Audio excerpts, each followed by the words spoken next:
Hello friends, Python പുതിയൊരു വീഡിയോയിലേക്ക് എല്ലാവർക്കും സ്വാഗതം. ഇന്ന് നമ്മൾ പഠിക്കാൻ പോകുന്നത് കീവേഡ് ആർഗ്യുമെന്റ്സ് അഥവാ ക്വാർക്സ് എന്നാണ്. അതായത് നമ്മൾ മുമ്പ് സ്റ്റാർ ആർക്സ് പഠിച്ചു. അതായത് ഇനി നമ്പർ ഓഫ് വാല്യൂസിനെ നമുക്കൊരു ഫംഗ്ഷനിലോട്ട് പാസ് ചെയ്യാം. നമ്മൾ അത്രയും ആർഗ്യുമെന്റ്സ് പറയാതെ ഒരു സിംഗിൾ ആർഗ്യുമെന്റ് നമ്മൾ സ്റ്റാർ വിട്ടിട്ട് ഒരു വേരിയബിൾ ക്രിയേറ്റ് ചെയ്യാം. ഇനി നമ്പർ ഓഫ് വാല്യൂസ് അതായത് വേരിയബിൾ നമ്പർ ഓഫ് ആർഗ്യുമെന്റ്സ് അതായത് വാർ ആർക്സ് പാസ് ചെയ്യാൻ പറ്റും. അപ്പൊ ഇത് നമുക്ക് അത് സെയിം തന്നെ, പക്ഷെ ഇവിടെ ഒരു വ്യത്യാസം. ഇവിടെ 2 സ്റ്റാർ ഇട്ടാണ് നമ്മൾ വേരിയബിൾ പാരാമീറ്റർ പറയുന്നത്. അതിനെ നമ്മൾ പാസ് ചെയ്യേണ്ട പാരാമീറ്റർ കീ വാല്യൂ ആയിട്ടാണ് പാസ് ചെയ്യേണ്ടത്. അപ്പോൾ അവരെ നമുക്കൊരു എക്സാമ്പിളിലോട്ട് കിടക്കാം. അപ്പോൾ അതിനങ്ങനെ എക്സാമ്പിൾ ചെയ്ത് നമുക്ക് പഠിക്കാം. ഇവിടെ ഇത് തമ്മിലുള്ള വ്യത്യാസം ക്ലിയർ ആയിരിക്കണം. ക്വാർക്സും സ്റ്റാർ ആർക്സും തമ്മിലുള്ള സ്റ്റാർ ആർക്സ് എപ്പോഴും വാല്യൂസ് മാത്രം പാസ് ചെയ്താൽ മതി, കീ വാല്യൂ ആയിട്ടല്ല. പക്ഷെ ക്വാർക്സിനകത്ത് അതിന്റെ പേര് തന്നെ ഉണ്ട്, കീവേഡ് ആർഗ്യുമെന്റ്സ്. അതുകൊണ്ടാണ് ക്വാർക്സ് എന്ന് പറയുന്നത്. അതിനകത്ത് കീ വാല്യൂ പെയർ ആയിട്ടാണ് പാസ് ചെയ്യേണ്ടത്. സോ ഇവിടെ വേറൊരു വ്യത്യാസം, 2 സ്റ്റാർ ഇവിടെ വേണം. ക്വാർക്സിനും സ്റ്റാർ ആർക്സിനും 1 സ്റ്റാർ മതി.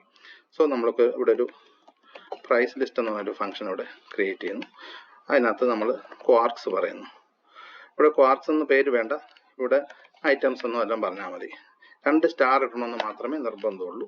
ഇവിടെ നമ്മൾ എന്നിട്ട് ഇതിനെ ഒന്ന് പ്രിന്റ് ചെയ്യാം. ഈ ഐറ്റം ലൂപ്പ് ചെയ്താൽ നമുക്ക് ലൂപ്പ് ചെയ്തൊന്ന് പ്രിന്റ് ചെയ്യാം. ഇവിടെ ഐറ്റം അല്ലെങ്കിൽ കീ എന്ന് കൊടുക്കാം. കീ എന്ന് പറഞ്ഞാൽ മനസ്സിലാകും. Key in items dot keys എന്ന് പറയുക. അപ്പൊ ഈ ഇതിനകത്തുള്ള കീ വാല്യൂനകത്തുള്ള കീസ് മുഴുവൻ ഈ കീ എന്ന് പറയുന്ന അതിനകത്ത് ഓരോ ടൈമിൽ കിട്ടിക്കൊണ്ടിരിക്കും. എന്നിട്ട് അതിനെ നമുക്കൊന്ന് പ്രിന്റ് ചെയ്യാം. ഓരോ ഇൻസ്റ്റൻസിൽ അതിന്റെ ലൂപ്പ് ഓരോ പ്രാവശ്യം എക്സിക്യൂട്ട് ചെയ്യുമ്പോൾ അതിന്റെ കീ അതിനകത്തോട്ട് വരും. അപ്പൊ നമുക്ക് ഇത് ചെയ്യാം. ഇവിടെ നമുക്ക് പറയാം ഐറ്റം നെയിം, എന്നിട്ട് ഇവിടെ എഫ് സ്ട്രിങ് ആയിട്ട് പറയാം. ഇവിടെ ഒരു എഫ് സ്ട്രിങ് കൊടുക്കുക, ഫോർമാറ്റ് ചെയ്ത് കിട്ടും. ഇവിടെ നമുക്ക് ഇവിടെ കീ എന്ന് പറയുക. കീയിൽ അപ്പൊ പേരിരിപ്പുണ്ട്. ഇപ്പൊ സ്മാർട്ട് ഫോൺ ആണ്, അല്ലെങ്കിൽ നമ്മൾ പാസ് ചെയ്യുന്ന എന്ത് പാരാമീറ്റർ ആണ്, ഇപ്പം എംപ്ലോയി നെയിം ആണ്, ഫസ്റ്റ് നെയിം ആണ്, ലാസ്റ്റ് നെയിം, അങ്ങനെയൊക്കെയുള്ള കീസ് വെച്ചിട്ട് നമ്മൾ അടുത്ത് അതിന്റെ വാല്യൂസ് എടുക്കും. സോ ആ കീ ആണ് ഇവിടെ വരുന്നത്. ഇനി അടുത്ത് കോമ പ്രൈസും ഒരു ഐറ്റവും പ്രൈസ് എന്നുള്ളൊരു ഫോർമാറ്റിലാണ് നമ്മളിപ്പോൾ ചെയ്യുന്നത്. ഇവിടെ നമുക്ക് ചെയ്യേണ്ടത് ഐറ്റംസ് ഓഫ് കീ എന്ന് പറയുക. അപ്പോൾ നമ്മുടെ കീ ഉള്ളത് കൊണ്ട് ഐറ്റംസിനകത്ത് നമുക്ക് കീ എടുക്കാം. നമ്മുടെ ഒരു ബ്രാക്കറ്റ് ക്ലോസ് ചെയ്യാനുണ്ട്. സോ ഇത്രയുമേ ഉള്ളൂ. ഇനി നമുക്കൊരു ഫംഗ്ഷൻ കോൾ ചെയ്തിട്ട് ഇതിനെ ഒന്ന് കോൾ ചെയ്യാം ഫംഗ്ഷനെ. ഇവിടെ പ്രൈസ് ലിസ്റ്റ് നമുക്ക് കീ വാല്യൂ ആയിട്ട് കുറച്ച് കാര്യങ്ങൾ പറയാം. Laptop price 30,000, smart phone 20,000,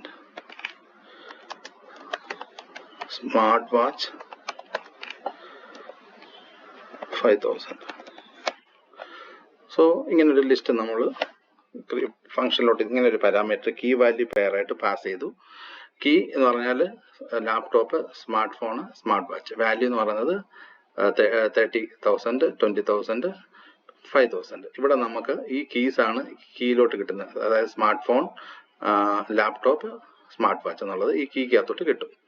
so അങ്ങനെ മനസ്സിലാക്കുക. എന്നിട്ട് അത് വെച്ചിട്ട് ഇവിടെ ആദ്യം കീ പ്രിന്റ് ചെയ്യും. ഇവിടെ ഐറ്റംസിനകത്തുനിന്ന് കീ പാസ് ചെയ്തിട്ട് ആ വാല്യൂ ഓരോ ക്ഷണത്തിലുള്ള വാല്യൂ ഇവിടെ വെച്ച് പ്രിന്റ് ചെയ്യും. ഇത്രയും ഉള്ളൂ ഫംഗ്ഷൻ യൂസ് ചെയ്യും. നമുക്കൊന്ന് റൺ ചെയ്ത് നോക്കാം. സോ നമുക്കൊന്ന് റൺ ചെയ്യാം. റൺ ചെയ്യുമ്പോൾ നമുക്ക് കാണാം ഐറ്റത്തിന്റെ നെയിമിന്റെ അവിടെ ലാപ്ടോപ്പ് വന്നിട്ടുണ്ട്, പ്രൈസിന്റെ അവിടെ 30,000. അടുത്ത ഐറ്റം സ്മാർട്ട് ഫോൺ 20,000 വന്നിട്ടുണ്ട്. അടുത്ത ഐറ്റം സ്മാർട്ട് വാച്ച് 5,000 വന്നിട്ടുണ്ട്. സോ ഈ എക്സാമ്പിൾ മനസ്സിലായെന്ന് വിചാരിക്കുന്നു. ഈ വീഡിയോ നിങ്ങൾക്ക് ഇഷ്ടമായെങ്കിൽ വീഡിയോ ലൈക്ക് ചെയ്യുക, ചാനൽ സബ്സ്ക്രൈബ് ചെയ്യുക. Thank you.